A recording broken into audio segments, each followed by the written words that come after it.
On a single night in August 1975, Bangladesh lost its founding father to an unthinkable betrayal. The morning of August 15th, 1975, dawned not with promise, but with the chilling reports of a military coup in Dhaka. This wasn't just a political overthrow, it was the brutal assassination of Sheikh Mujibur Rahman, the man known as Bangabandhu, the father of the nation. Mujibur Rahman was the charismatic leader who orchestrated Bangladesh's liberation from Pakistan in 1971. He embodied the hopes and dreams of a newly independent people, leading them through a brutal war for self-determination. Yet, the euphoria of independence proved fleeting. Bangladesh, born from conflict, immediately faced immense challenges: widespread poverty, devastating floods, and a crippling famine in 1974. Public discontent simmered. Mujib's government, struggling to maintain order, increasingly centralized power.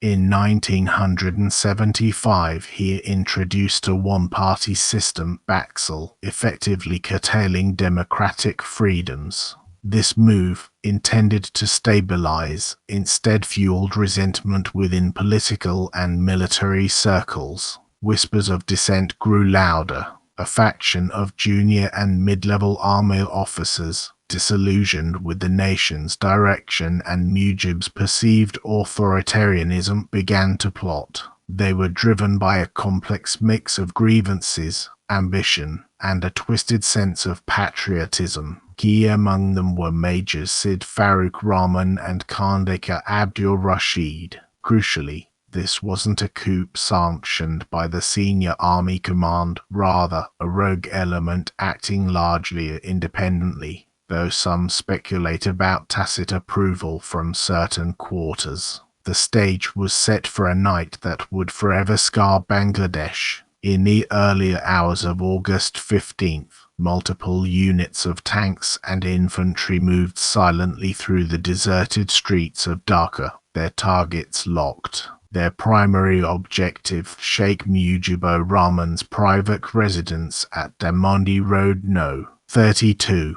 A seemingly ordinary home, it was about to become the site of an extraordinary bloodbath. The assault began with a volley of gunfire. Mujib's personal guards, caught and prepared, were quickly overwhelmed. The assassins stormed the house, their mission clear: eliminate the entire family to prevent any future challenge. Inside, panic erupted. Mujib's wife, Begum Fazilat Nessa, his sons Sheikh Kamal, Sheikh Jamal, Sheikh Russell, and daughters-in-law were systematically hunted down and murdered. A terrifying scene of brutality unfolded room by room. Sheikh Mujibur Rahman, alerted by the commotion, made a desperate phone call, attempting to summon help, but it was too late. He confronted the approaching soldiers on the staircase, his voice reportedly still commanding, even in those final moments. There, on that staircase, the architect of Bangladesh was gunned down. His death marked not just the end of a man, but the violent truncation of a political era, plunging a young nation into profound uncertainty. Concurrently, other units seized key government installations, radio stations, police headquarters, and the presidential palace. Khandekar Mostaq Ahmad, Mujib's commerce minister, was swiftly installed as the new president, signaling a dramatic shift in power. The coup sent shockwaves across the globe.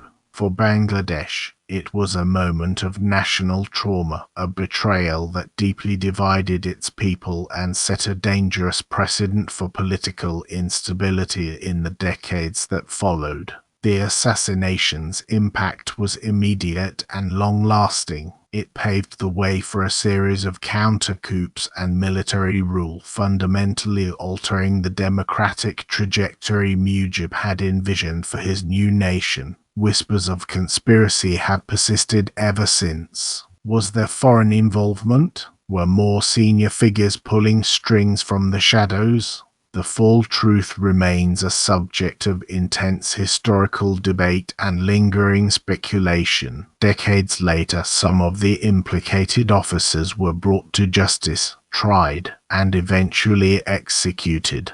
But for many, the scars of that August morning run too deep for any single act of retribution to fully heal. The assassination of Sheikh Mujib Rahman stands as a stark reminder of the fragility of nascent democracies and the heavy price paid when internal dissent escalates to violent, reversible action. Explore the shadowy world of political power struggles in our next investigation into the 1979 assassination of South Korean President Park Chung-hee.